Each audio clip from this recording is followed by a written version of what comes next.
ચલો page number 23 pen હાથમાં રાખજો અને હું લખાવું એ રીતે નંબર લખજો. Prepare departmental profit and loss statement for Baroda Hotels Limited based on the following ledger balance for the year ended 31st March 2020. चलो revenue, room sales, food and beverages sales, swimming pool, spa sales, game zone, rental shop, આ બધી cells ની income કહેવાય. ત્યાં આગળ કૌંસ કરીને લખી નાખો સેલ્સ. રેન્ટલ શોપ સુધી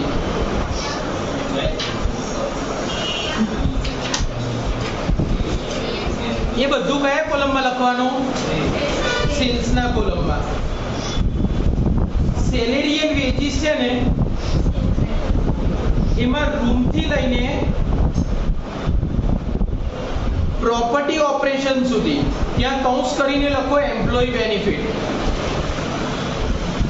રૂમથી લઈને પ્રોપર્ટી ઓપરેશન સુધીના સેલેરી એન્ડ વેજીસ કયા ખાનામાં લખવાના?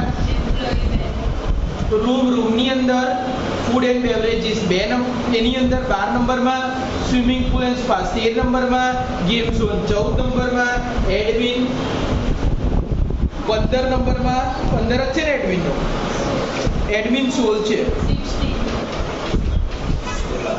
એડમિન 16 નંબરમાં, સેલ્સ સ્ટાફ 17 નંબરમાં અને પ્રોપર્ટી ઓપરેશન 18 નંબરમાં. પણ કયા ખાનામાં લખવાના? Employee benefit. આ બધું માઈનસ થશે એટલે કૌંસમાં લખવાનું. કોસ્ટ ઓફ સેલ્સ એનું કોલમ છે સેલ્સ ની બાજુવાળું, એની અંદર લખવાનું શેમાં આવશે? કોસ્ટ ઓફ સેલ્સ એનું છે તો ફૂડ એન્ડ બેવરેજીસ. ગ્લાસવેર છે એની બાજુમાં લખો અધર એક્સપેન્સ. અધર એક્સપેન્સ નું શું બનાવ્યું હશે તમે? કોલમ શેડ્યુલ બનાવ્યા હશે. તો રૂમમાં ફૂડ એન્ડ બેવરેજીસ માં પ્રીપેડ ઇન્સ્યોરન્સ ના આવે, કેન્સલ, એ એસેટ થઈ. એક્રુડ એક્સપેન્સ પણ ના આવે, લાયબિલિટી થઈ. એડવર્ટાઇઝમેન્ટ શેમાં આવશે? અધર એક્સપેન્સ પડશે ના, સેલ્સ ના. એડવર્ટાઇઝમેન્ટ કેમ કરીએ? સેલ્સ માટે. Yes. Guest supplies room other expense. Reservation expense of room other expense. પણ કોના? રૂમના. ક્લોરીન સપ્લાઈઝ સ્વિમિંગ પૂલના other expense. Kitchen fuel other expense પણ કોના? Food and beverages. Operating supplies other expense. Kitchen એ ફૂડ એન્ડ બેવરેજીસ. સ્વિમિંગ પૂલમાં. Game ઝોનમાં. Repair and maintenance other expense. રૂમમાં.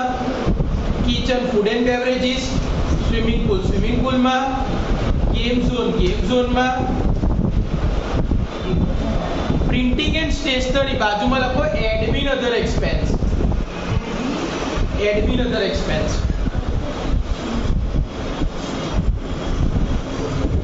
Audit fee admin other expense.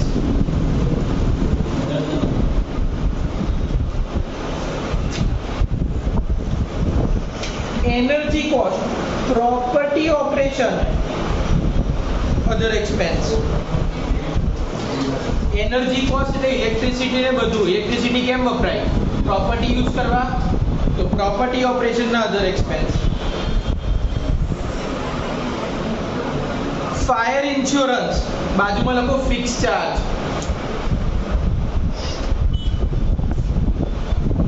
Property taxes fix charge. depreciation fixed charge. Interest on long term loan fixed charge. બાજુમાં finance cost. એટલે કે interest.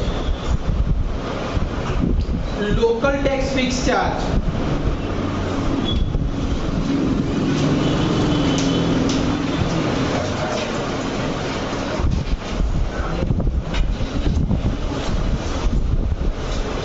ચલો આ થઈ ગયું. હવે આપણે કોલમ્સ બનાવી લઈએ.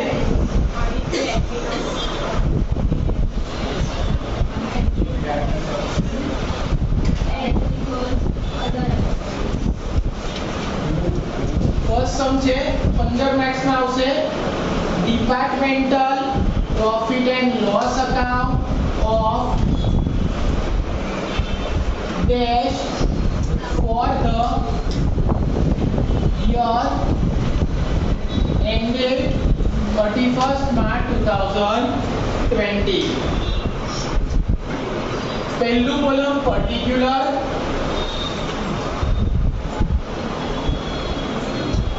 પર્ટિક્યુલર પછી આવશે નોટ નંબર, નોટ નંબર પછી આવશે cells, cost of sales, employee benefit,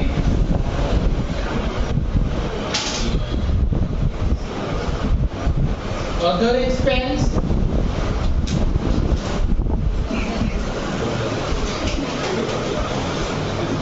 profit or loss, loss bracket માં લખજો.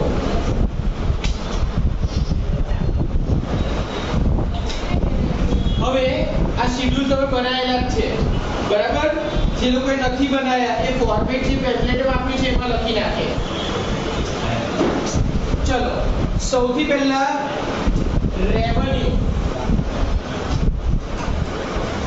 એમાં સૌથી પહેલા શું હતું? રૂમ. બીજું ફૂડ એન્ડ બેવરેજીસ. રૂમ ને કયો નંબર આપેલો? 11. ફૂડ એન્ડ બેવરેજીસ ને 12.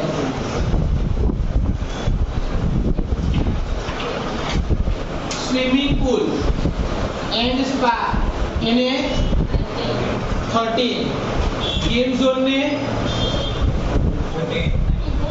14. Rental and other income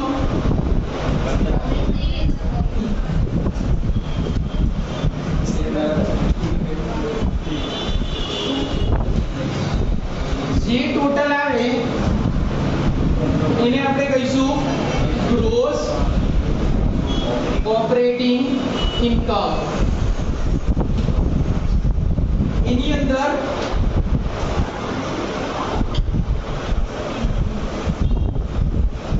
અનએલોકેટેડ operating expense minus થશે. એમાં એડમિન એક્સપેન્સ કયો નંબર હતો? 16. સેલ્સ પ્રમોશન,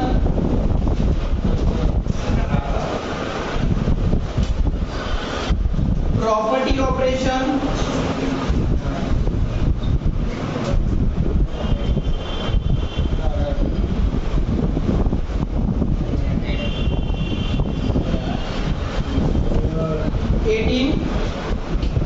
એટલે તમને મળશે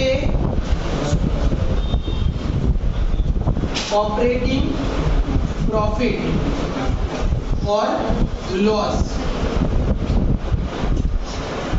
પછી આવશે ફિક્સ ચાર્જીસ.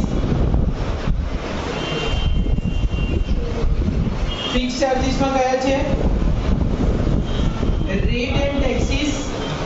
આમાં કોઈ શેડ્યુલ નહીં લખીએ આપણે. Insurance, interest, depreciation,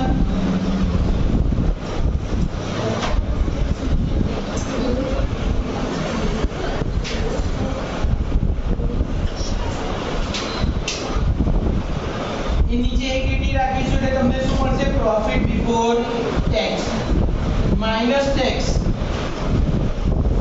provision. એટલે અલ્ટિમેટલી તમને શું મળી જશે?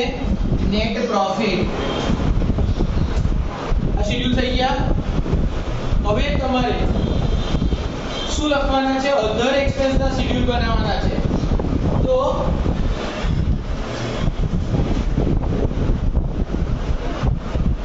schedule for other expense.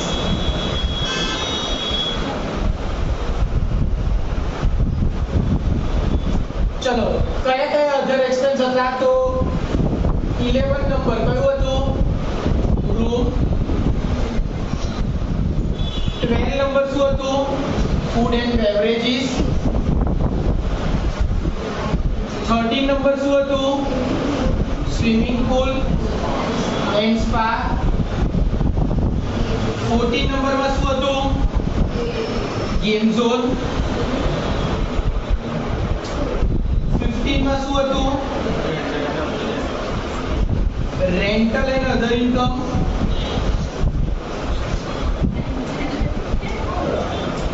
ચલો 16 નંબર કયું હતું? Admin expense.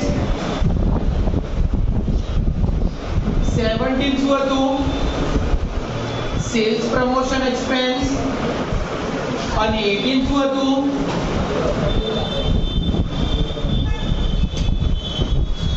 Property operation. એટલે દાખલો ગણવા સૌથી પહેલા આ રીતે ક્લાસિફાઈ કરવાનું. અધર એક્સપેન્સ ના શેડ્યુલ તમારે લખવાના બાકી હશે, બાકી બધું બનાવેલું છે તમે. બરાબર? ના બનાવ્યું હોય તો અંદર એક પેલું એ છે એની અંદર લખી નાખો. ફોર્મેટ આપેલું છે મેં અંદર મટીરીયલમાં. સૌથી પહેલા ક્વેશ્ચનમાં જો રૂપીઝ ઇન 1000 છે તો આપણે અહીંયા આગળ રૂપીઝ ઇન 000 અને અહીંયા પણ રૂપીઝ ઇન 000. અધર એક્સપેન્સ ના નોટની ઉપર પણ અને શેડ્યુલમાં પણ આમ લખી નાખીશું. અધર એક્સપેન્સ હમણાં ના બનાવશો, પછી બનાવશો. હવે ડાયરેક્ટલી આની અંદરથી ક્વેશ્ચનમાંથી ઇફેક્ટ આપવાની ચાલુ કરો તમે. સૌથી પહેલો પોઈન્ટ શું છે? બાકી છે તો તમને બનાન કીધેલું અંદરથી જોઈને તો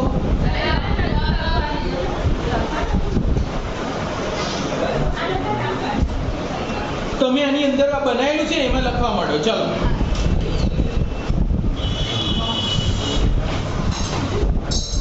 ક્વેશ્ચનમાં જુઓ. સૌથી પહેલા શું છે? રેવન્યુ. રેવન્યુ નો અર્થ લખો સેલ્સ.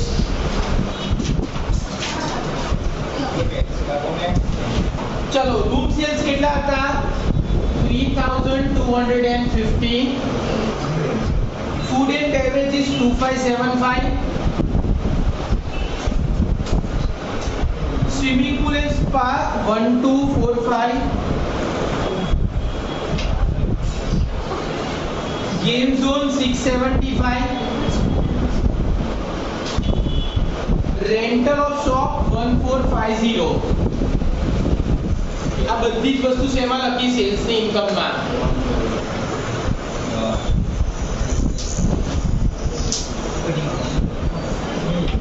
લખ્યું? ચલો પછી સેલેરી એન્ડ વેજીસ. સેલેરી કોને આપો? એમ્પ્લોય ને. એ શેમાં આવે? Employee benefit. તો સેલેરી એન્ડ વેજીસ માં રૂમ ના 235, એમ્પ્લોય બેનિફિટ માં 235 માઈનસ કરવાનું એટલે બ્રેકેટમાં. Food and beverages 175. Swimming pool and spa 80. Game zone 65.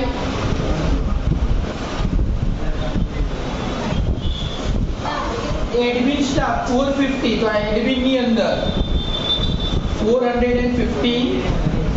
16 number.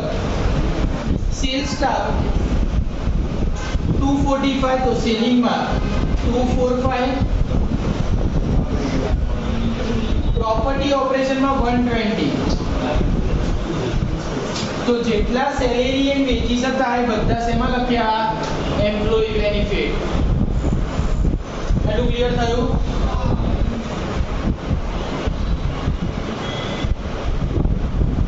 પછી કોસ્ટ ઓફ સેલ્સ આપેલું છે. કોનું છે? Food and beverages.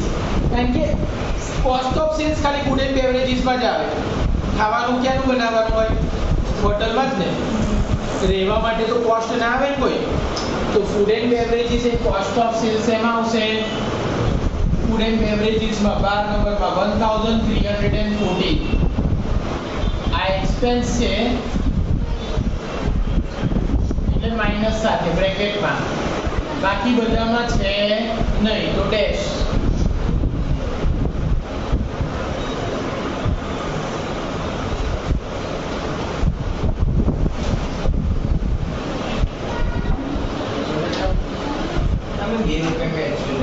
હવે શું આવ્યું? ગ્લાસવેર. ગ્લાસવેર ની બાજુમાં શું લખ્યું છે? તો અધર એક્સપેન્સ. તો પહેલા ગ્લાસવેર કોના હતા? રૂમના. તો રૂમની અંદર ગ્લાસવેર કેટલા?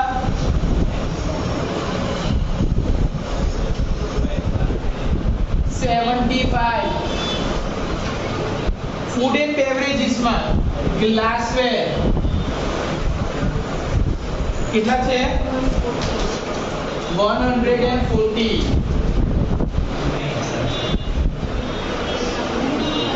ચલો પ્રીપેડ ઇન્સ્યોરન્સ એસેટ થઈ ના આવે, એક્રુડ એક્સપેન્સ લાયબિલિટી કરી ના આવે.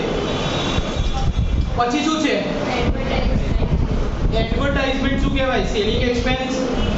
તો અધર એક્સપેન્સ માં સેલ્સ માં એડવર્ટાઇઝમેન્ટ 60.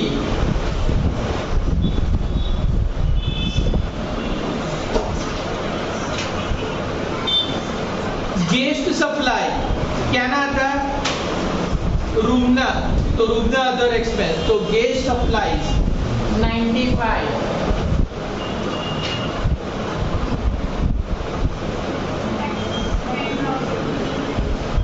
રિઝર્વેશન પણ ક્યાંનું હતું? રૂમનું. 35. ચલો ક્લોરીન સપ્લાય ક્યાં કરીએ? સ્વિમિંગ પુલમાં. તો સ્વિમિંગ પુલના અધર એક્સપેન્સમાં ક્લોરીન સપ્લાઈઝ. તો સ્વિમિંગ પુલમાં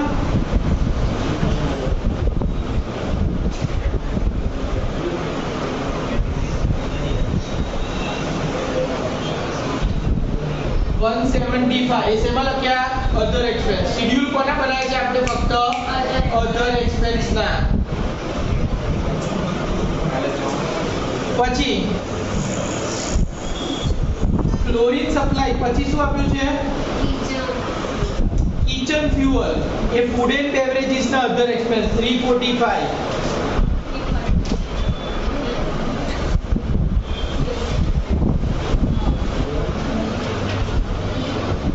ચલો ઓપરેટિંગ સપ્લાય કિચન ના એ ફૂડ એન્ડ બેવરેજીસ ના અધર એક્સપેન્સ. લખવાનું શું? Operating supply 65. સ્વિમિંગ પુલ નો ઓપરેટિંગ સપ્લાય અધર એક્સપેન્સ સ્વિમિંગ પુલ માં. તો operating supply 25.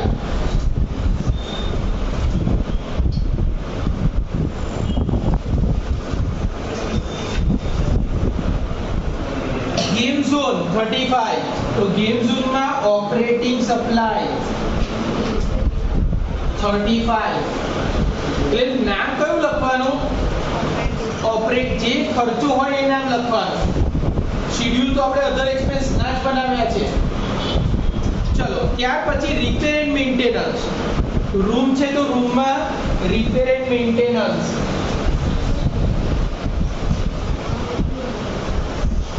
65.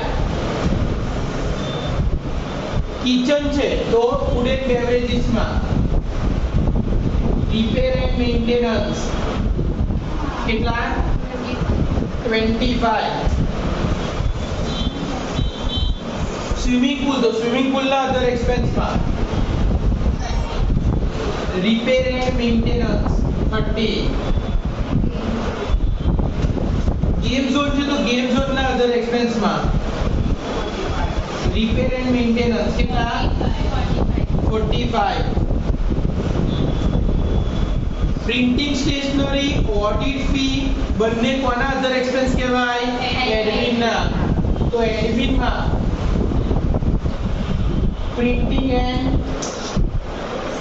Stationary 75. Audit fee 90.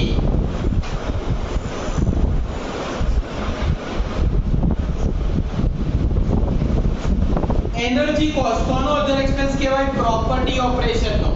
આપણે આ બિલ્ડિંગ ચલાવવું હોય તો ઇલેક્ટ્રિસિટી ને બધું જોઈએ ને, તો એ પ્રોપર્ટી ઓપરેશન નો અધર એક્સપેન્સ થયો. તો પ્રોપર્ટી ઓપરેશન ના અધર એક્સપેન્સ માં એનર્જી કોસ્ટ કેટલા છે? 250. ઇન્સ્યોરન્સ તો આપણો ફિક્સ ચાર્જ કહેવાય. કેમ ફિક્સ? ઇન્સ્યોરન્સ ફિક્સ જ રહે દર વખતે, બરાબર, એ ચેન્જ થાય નહીં. તો ઇન્સ્યોરન્સ માટે જગ્યા રાખી છે આપણે. કેટલો છે ઇન્સ્યોરન્સ? 35. શેનો હતો? ફાયર નો. તો આપણે લાસ્ટ કોલમમાં ફિક્સ ચાર્જમાં ઇન્સ્યોરન્સ કેટલા લખીશું? 35. Last column direct. જે અધર એક્સપેન્સ સિવાયનું છે લખતા જ જાઓ. હવે ટેક્સીસ બે આપેલા છે. જો તો એક પ્રોપર્ટી ટેક્સ છે અને નીચે લોકલ ટેક્સ છે. દેખાયા? તો બંને રેટ્સ એન્ડ ટેક્સીસ માં પ્રોપર્ટી ટેક્સ કેટલો હતો? 25 અને લોકલ ટેક્સ 40. તો ટોટલ કેટલા થયા? 65. ફાયર ઇન્સ્યોરન્સ પછી પ્રોપર્ટી ટેક્સ 25 અને લાસ્ટ આઇટમ લોકલ ટેક્સ 40. તે બંને રેટ એન્ડ ટેક્સીસ માં આવે. ડેપ્રિસિએશન પણ ફિક્સ ચાર્જ માં જ. કેટલા છે? 550.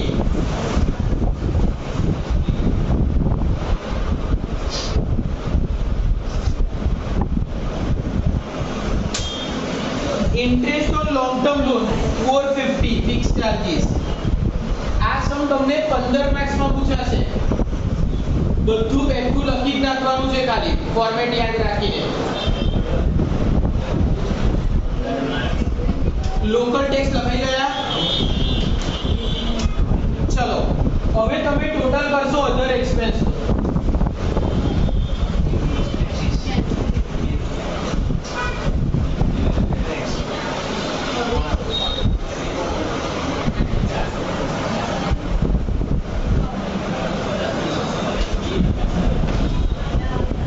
કરો ટોટલ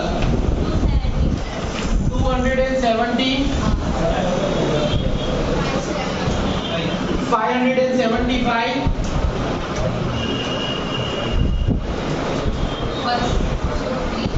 230 80 0 અધર એક્સપેન્સ મળી ગયા. હવે બધાને આપણે અધર એક્સપેન્સ ના કોલમમાં મૂકી દઈશું. 11 નંબર 270, 12 નંબર 575, 13 નંબર 230,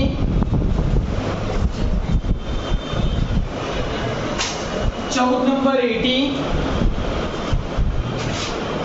15 નંબર 0 એટલે નથી ડેશ, 16 નંબર 165, 17 નંબર 60, 18 નંબર 250. ચલો હવે 3250 માંથી આગળ વાત કરો. ઇન્કમ માંથી એક્સપેન્સ માઈનસ કરો. 2745 પ્લસ આવે તો પ્રોફિટ, માઈનસ આવે તો લોસ. એટલે રૂમ માંથી તો આપણે પ્રોફિટ કરો, ફૂડ એન્ડ બેવરેજીસ માંથી માઈનસ કરો. 2575 માંથી આ ત્રણે ત્રણ એક્સપેન્સ માઈનસ 485 એટલે અહીંયા પણ શું છે? પ્રોફિટ. સ્વિમિંગ પુલ માંથી બધા ખર્ચા માઈનસ કરો. એ પણ તમારા માટે શું છે? પ્રોફિટ.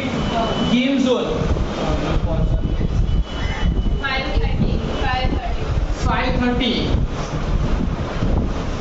અને રેન્ટલ એન્ડ અધર ઇન્કમ માં 145 બધો પ્રોફિટ છે. ચલો આનું ટોટલ આપણે કરીએ 9195, આ ટોટલ 1340,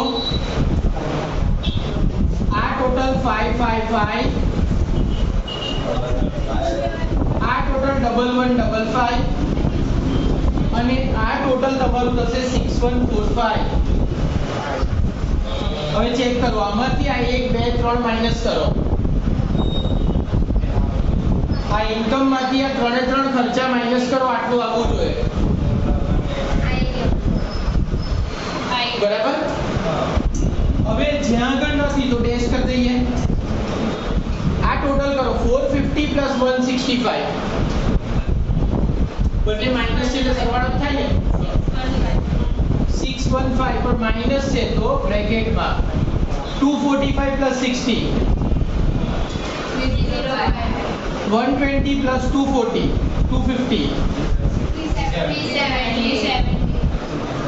હવે 6 હવે અહીંયા આગળ કોઈ જગ્યાએ લખવાનું નહીં. 6145 માંથી આ 3 માઈનસ કરો.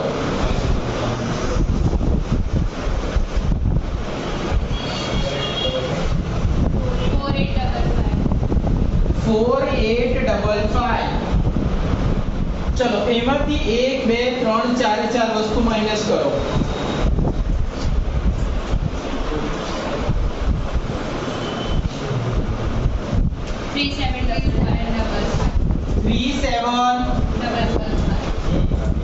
3755 પ્રોફિટ બિફોર ટેક્સ મળ્યો. માઈનસ ટેક્સ પ્રોવિઝન કોઈ છે નહીં તો ડેશ. તો નેટ પ્રોફિટ 3755 આવશે. અહીંયા એક વસ્તુ નથી લખી પણ કારણ કે છે નહીં, પણ આવશે profit or loss on cell of fix asset. ફોર્મેટમાં લખેલું છે હોય તો અહીંયા જ આવે. સપોઝ ટેક્સ નો રેટ આપ્યો 30%, તો આના 30% પ્રોવિઝન ફોર ટેક્સ માઈનસ કરો તો તમને નેટ પ્રોફિટ મળી જાય.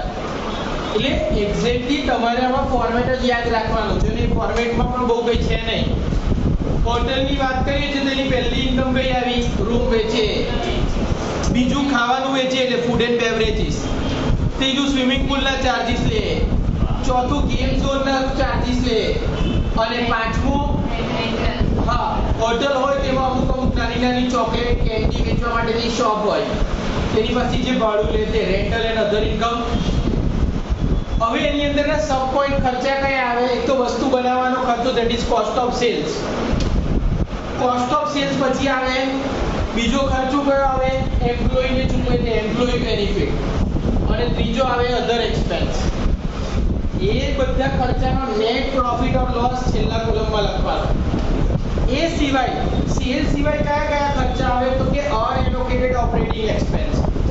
એમાં એક તો એડમિનિસ્ટ્રેટિવ એક્સપેન્સ આવે, તો પછીના નંબરમાં એડમિન એક્સપેન્સ આવ્યા. સેલિંગ એન્ડ ડિસ્ટ્રીબ્યુશન એક્સપેન્સ આવે તો એ સેલ્સ પ્રમોશન એક્સપેન્સ આવ્યા. અને પ્રોપર્ટી ઓપરેશનનો ખર્ચો આવે એને 18 નંબરમાં આપી દીધું. એટલે તમને ઓપરેટિંગ પ્રોફિટ ઓર લોસ મળી ગયો. એમાંથી આપણે આપણા ફિક્સ ખર્ચા વાત કરવાના. ફિક્સ ખર્ચા કયા હોય? તો એક તો ભાડું ચૂકવવાનું હોય એટલે રેટ એન્ડ ટેક્સીસ હોય. એ ટેક્સીસમાં કયા ટેક્સ આવ્યા? મ્યુનિસિપલ ટેક્સ આવી ગયો. પછી ઇન્સ્યોરન્સ હોય, લોન લીધી હોય તો ઇન્ટરેસ્ટ હોય, અસેટનું ડેપ્રિસિએશન હોય. બરાબર. તો આ બધા ફિક્સ ચાર્જ આવી ગયા. આ ઉપરાંત કોઈ ફિક્સ અસેટ વેચી દીધી હોય તો એનો પ્રોફિટ કે લોસ હોય. આ પ્રોફિટ હોય તો પ્લસ કરવાનું, લોસ હોય તો માઈનસ. તો આ બધા ખર્ચા પછી આપણને શું મળશે? Profit before tax. એમાંથી આપણે ટેક્સનું પ્રોવિઝન માઈનસ કરવાનું એટલે તમને શું મળશે? નેટ પ્રોફિટ કે પ્રોફિટ આફ્ટર ટેક્સ. તો આ રીતે આ સમ કમ્પ્લીટ થશે. બરાબર. જે પણ પોઈન્ટ બાકી હોય કમ્પ્લીટ કરો.